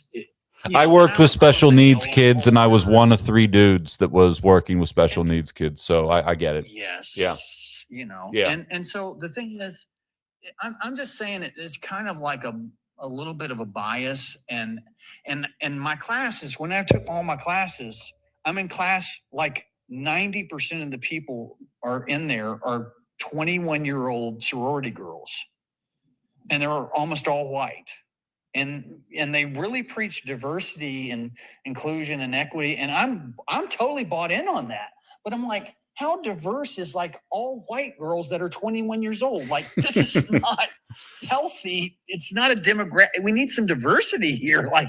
Occasionally you have a black girl, but, and occasionally you have a guy, but it's you don't have any. I was always the oldest student in my class, and it was just hard. And I'm and I got with a bad cooperating teacher, and she was a micromanager, and I could not handle it. And I'm like, good Lord, lady, you're just all over my ass. And it was but I'm like, why should we make teachers do a semester of student teaching with no pay?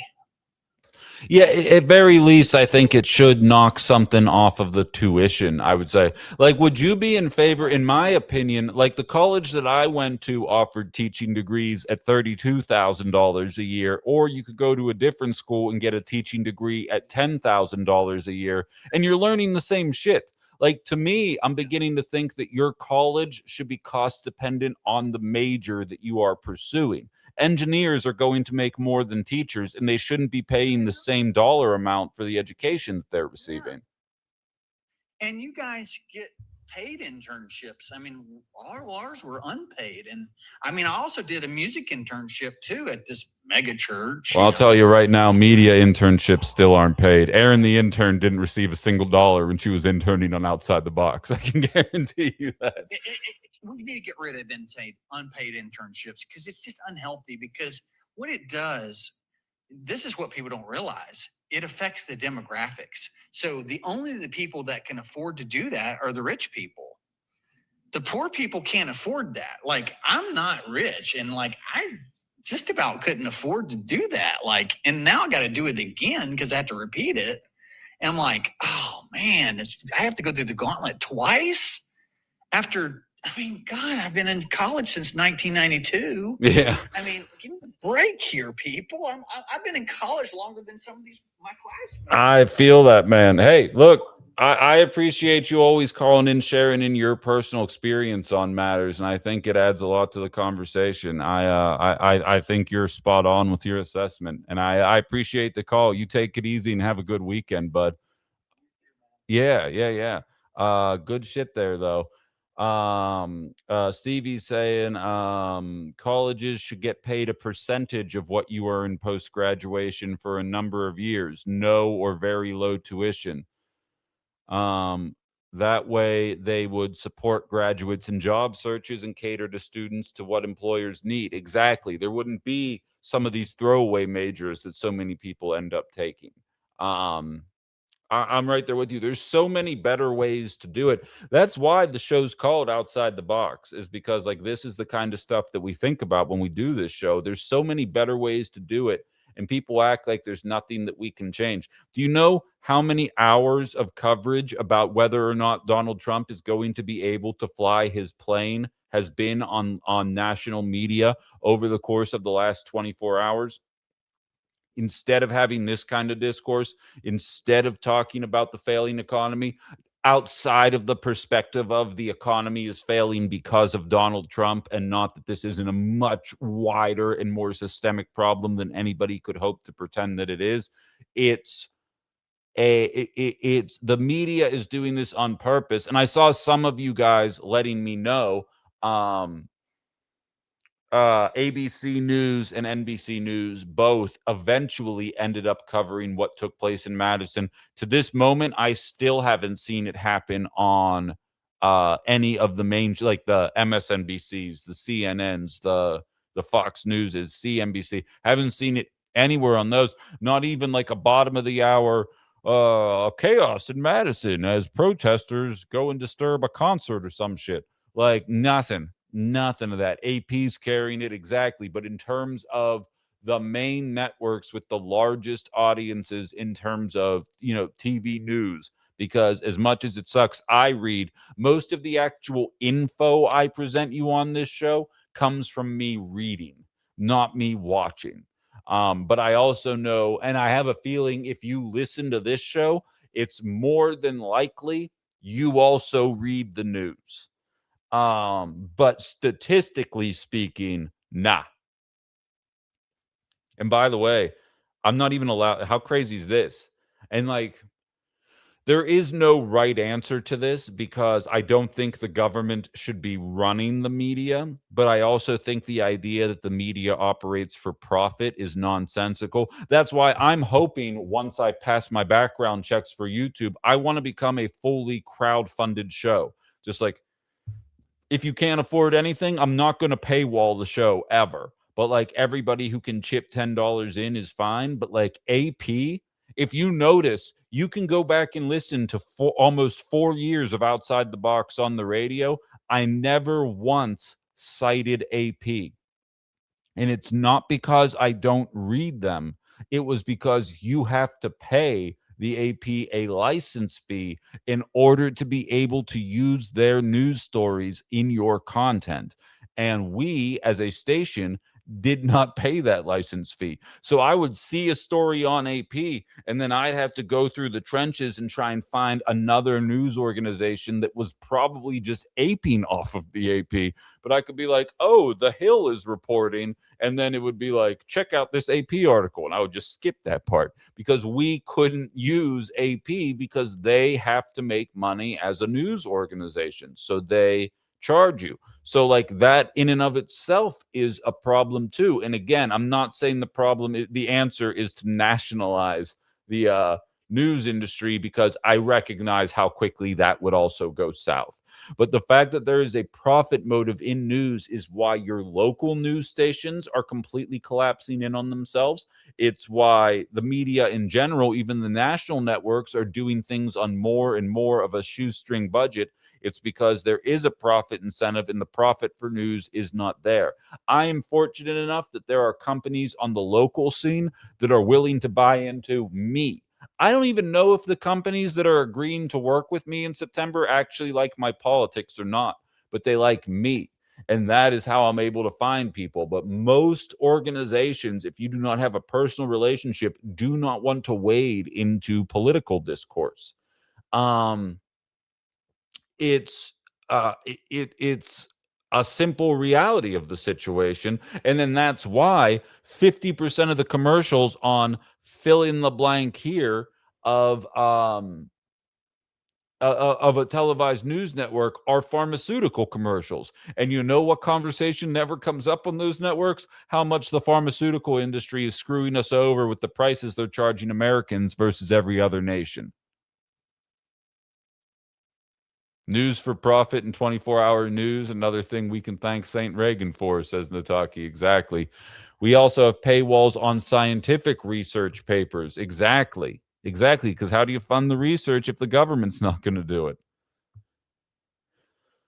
It's we're hiding the knowledge behind money. And like that's why I said I'm gonna go. That's why I'm gonna have the sponsors at least at first, but it's always going to be in the back of my mind. Like, I wonder if today's the day I said a thing that's going to scare the sponsors away, which is why the ultimate goal is to become completely user funded. And like I live a simple enough lifestyle that I really don't need that many people to buy into that concept with me.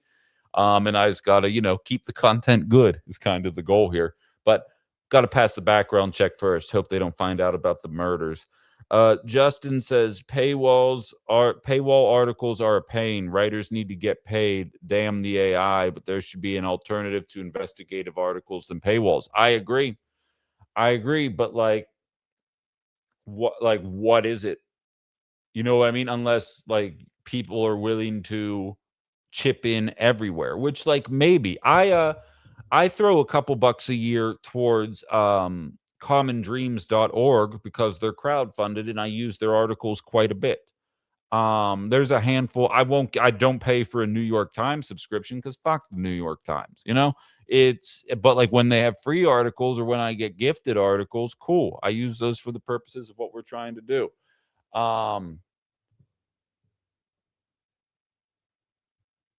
But I don't know what the solution to that is.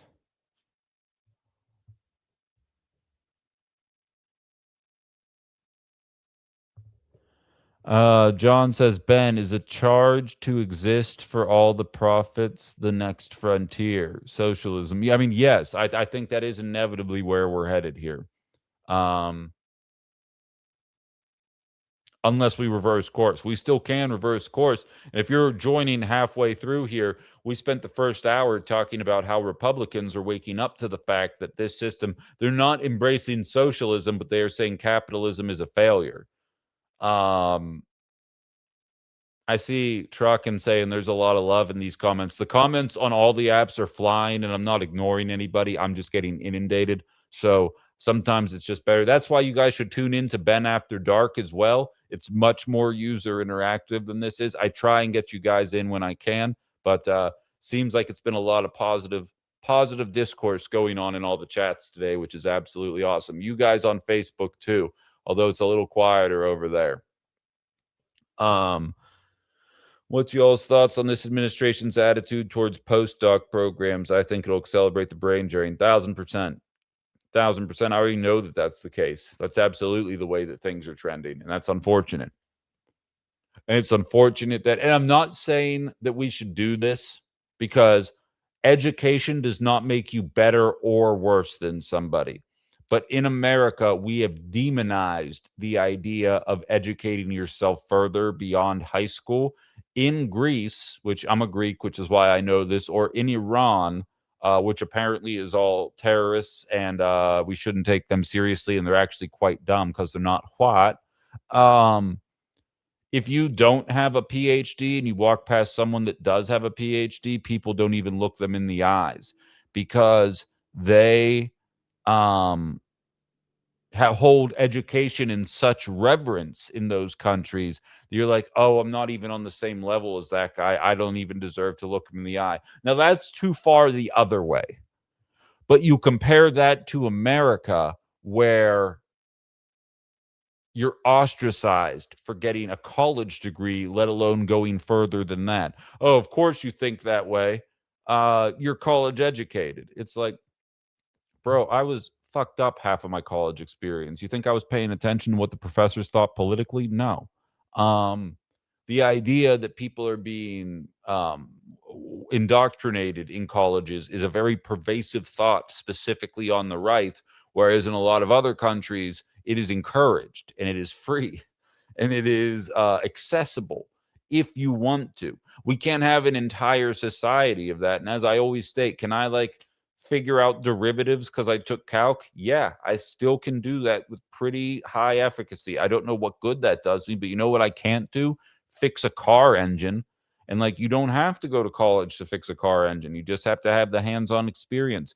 Everybody brings value in a certain way, and we create a system where we act like one side or the other. And depending on what side you find yourself on, you oftentimes look down on the other side. That's a problem. That is definitely a problem.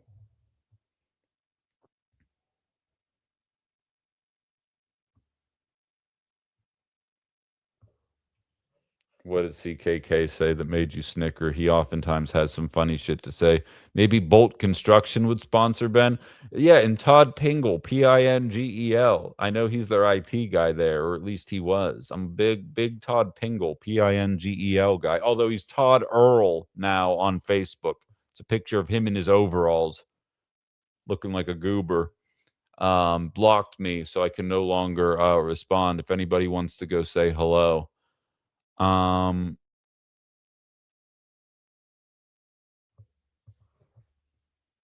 But in any event, that's my thoughts on there. I had so many other segments planned for today, but and I still have one more thing that I want to play for you guys.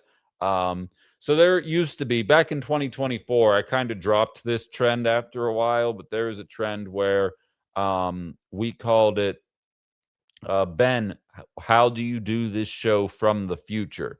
Because I would say something, and then like 2 weeks later, whatever I was talking about would end up happening, and it happened enough times in a row.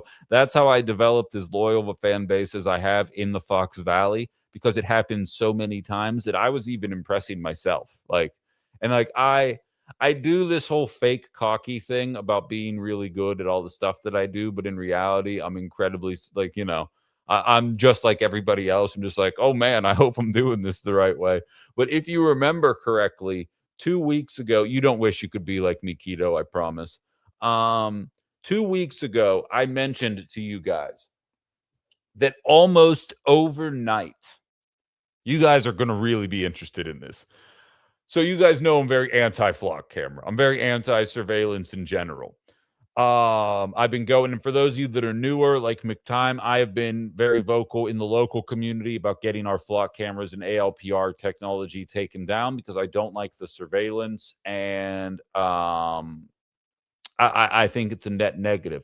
And I basically said overnight that my Twitter feed became inundated with anti-flock videos. And I was like, something is suspicious about this. I said it was major accounts that by and large were known for like shitting on trans people and spreading right-wing propaganda like End Wokeness and Libs of TikTok and so many of these other ones. And all of a sudden, all of their content was about flock cameras, not ALPR tech, flock cameras. And I said to you guys, I was like, it must be because I am searching this shit all the time on my own, so that I know what I'm talking about when I go to these meetings. That must be why my Twitter algorithm picked up on this and starts funneling this shit into me 24/7. And then I got sent this video, and I'm not saying that it's a fact, but I'm going to play it for you guys because it was sent to me by a friend that I trust, and I'm going to have to reshare the screen one more time. So let me, all right, so let's do that. Okay. So,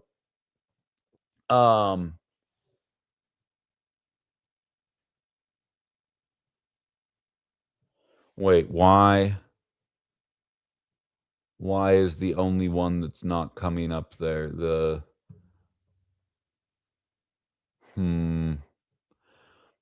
Okay, hold on. Wait, I gotta think, no pun intended, but I gotta think outside the box here for a second. Okay, so that's going there. Bear with me here. This is about flock cameras. I apologize for the pause. Realistically, the fact that I feel this bad about a pause after an hour and 50 minutes, a pretty consistent thought, should show you guys how I feel about how seriously I take being on point for you guys. I hope that doesn't get lost on anybody. But so, okay, so we'll just pick that one just so that I can start over again. Okay, so stop screen, do that. Okay, one more time, and if it doesn't work, I'm just gonna have to find a workaround, and I will do this for you guys tomorrow. Okay, it worked this time. All right. So as I was saying, in the flock camera videos were perpetually on my feed nonstop, and I was like, this is suspicious, but I need to but I also agree with a lot of the sentiment that they're putting out there. So whatever, I guess this is just how my algorithm works. Listen to this. I'm going to have to restart the video here for you. But listen to this because it is going to blow your freaking minds here. Certainly a deep state psyop. And I got all the receipts. You know, one of the content creators for the administration, basically a binder guy, an Epstein binder guy, all of a sudden saying the flock cameras are wrong. And then you did a deep dive and you found out something really interesting. So I found pretty much like at least half a dozen cities that have canceled flock, but then signed up for another surveillance system, Axon. Except who has ownership in this company? Well, turns out Trump. Earlier this year, he bought $5 million worth of stock in Axon. The minions of President Trump going out now against flock. And meanwhile, Americans don't realize they're just being replaced with a different surveillance system where Trump is getting some royalties on the side. Now there's reporting that this guy has come out with, Tony Ortiz, saying that he's spoken to at least 2 influencers that have been approached about getting paid to post negatively about flock. So there you go. Then I looked into the investors. So Flock is invested by Andreessen Horowitz. That's Mark Andreessen, part of the Silicon Valley technocratic elite. Founders Fund, that's Peter Thiel's group, as well as Y Combinator. That is the group that Sam Altman used to run. And if you look at Axon, Axon is a publicly traded company. So that's old school. That's banker finance money. So their top shareholders are BlackRock, Vanguard, and State Street. Right. It's like, why are they pushing anti-flock? Oh, is it because potentially they want to steer these city contracts towards Axon? 100%. Is that a possibility? Yes. I have one more thing to share. Yeah. This is the headline. Epstein could have made $100 million on a secret police tech investment. Former Israeli Prime Minister Ehud Barak helped convicted sex trafficker quietly invest $1 million into a police tech startup in 2015. So Axon just bought last year the company that Epstein founded back in 2015 called Carbon. So now you have the tie of Epstein and the Israelis involved with this Axon company. And Trump Versus the technocratic elites. But the thing is, people aren't paying attention because everything is like anti-flock, de-flock. We need to get rid of these flock cameras. But they're quietly putting up these Axon cameras in replacement, and they're tied to Israel, Jeffrey Epstein, Donald Trump, BlackRock, Vanguard. So that's the point. That's the point. It doesn't really matter what evil group is behind it. We need to make sure that we're knocking down all surveillance cameras. Yo, I called that shit. I called that shit. I told you guys it was suspicious. I told you guys that it was so strange that all of a sudden my feed was inundated. It was every single post on Twitter was anti-Flock. And I was like, yeah, fuck Flock, but this is suspicious. Why are all the worst people on Twitter agreeing with me right now? And why did it all feel like they all started doing it on the same day?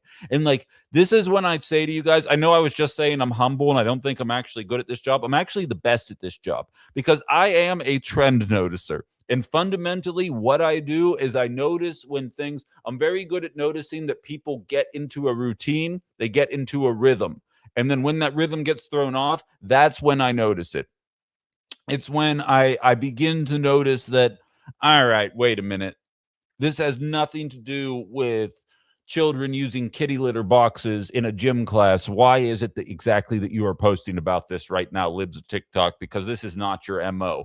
Why are you posting about this and wokeness? Aren't you supposed to find me a video of a black person doing a crime? Why are you all of a sudden doing the things that actually benefit society? And I knew it was suspicious. When bad actors act like good people, I always instinctively don't trust them. And this is one of those examples. This is one of those examples. Miss J saying, I heard you say how suspicious your Twitter feed was. I'm telling you, I called this shit 2 weeks ago. I didn't know specifically it was this, and I'm so mad at myself now for not following my own hunch and breaking that story before that gentleman did. I'm blanking on his name, but he is a very famous internet investigative journalist. He's very good at what he does. I've seen his videos before. When you see what you want to see, you know something is messed up. They control what you see. Exactly. That was kind of what I was getting at. It was too perfect. It was like in the Batman animated series when Mad Hatter put Bruce Wayne in the Thing where he never became Batman and like he knew something was amiss. And it's like, this is too nice. Everything here is too good right now that's happening. This is exactly what I thought was amiss when I was talking 2 weeks ago, and it's just so nice to be right. It's the kind of caliber of talk radio that you just don't get anywhere else. It's the kind of caliber of talk radio that you would think that you would want to take off the air because it's far too accurate for people to want to hear, in my opinion. I also, OG Michelle reached out to me with a conspiracy theory as to why I was let go and said, construction companies are some of the highest grossing companies in Wisconsin right now. And the reason they're the highest grossing companies is because of data centers. She's like, just food for thought. And I'm like, yeah, well, you don't need to give me too much tinfoil to just cover myself in it. And that absolutely does seem suspicious when you think about it. What was the sponsor of the station again? I can't remember. Coordinated talking points is MAGA's favorite thing. I'd argue it's the establishment's favorite thing. I'm with you though, but I'd argue it is everybody's, because what did I see just recently? Liberals and the far right are all running the same story about Hassan and his America deserved 9/11. Did you see David Pakman was condemning Hassan Piker recently? And I just want to grab fucking Pakman by the shoulders, smack his little ass across the face a couple times, and just say, you realize that a lot of people look at you and Hassan as exactly the same, right? You can sit there and act like you're some kind of moderate centrist that makes sense, and Hassan is some crazy leftist. And I'm here to tell you right now, they look at you exactly the same. If Hassan went away, they'd call Pakman a crazy communist. They just throw words around. But I'd argue liberals are doing the same thing to him, though. Is there a pat myself on the back emoji? I'll just do it. Oh, nice, CKK. Glad you're in Appleton. Where are you at normally? Are you normally in Michigan? It's a trap, fish dude from Star Wars. Exactly. When both sides are attacking a candidate, you know the candidate is saying something dangerous. I just wish more people woke up to that reality. And I think it is happening. I just wish it would happen faster is all. But God, I'm tired of being right all the time. It'd be nice to be wrong about something just to add a little variety into things, like just to be wrong once or twice. That would be nice. Oh, and by the way, I see Carla asking about it because I said I wasn't going to go. So I'm going to be in Milwaukee. Just a little housekeeping before we call it a show. I'm going to be at Milwaukee on Sunday. I'm going to be speaking at a Green Party event, actually. I'm going to meet Jill Stein, which should be interesting. Carlos is actually going to be there, the guy who we started off the program talking about. He's going to be one of the speakers as well. Looking forward to meeting everybody. That's going to be at Casablanca's at 4 p.m. on Sunday. And what's cool is the speeches don't start until 5. So I might get to the event a little late, but there is a Francesca Hong event in Appleton at the Beer Garden on Sunday from 1 to 3 p.m. That I'm at least going to show up to for the first half hour or so. And then I got to leave. But I'm at least going to show up for a little bit. And, that should be interesting. And then on Monday, David Crowley has a meet and greet at the same Beer Garden in Appleton from 5:30 to 7:30 p.m. That a Beer Factory, not Beer Garden. Beer Garden was the spot I used to hang out at before Pirate games in the North Shore. Beer Garden fucking slapped. I'm sure the Beer Factory is good too. But nevertheless, and then David Crowley's going to be there 5:30 to 7:30 on Monday. And so I'm going to take that opportunity to reintroduce myself to him as well. If you are interested in meeting either of those candidates, again, it's 1 to 3 on Sunday, 5:30 to 7:30 on Monday. I will remind you about Monday on Monday. So that's where we're at there. Brian says, my girl for Jill Stein. Absolutely.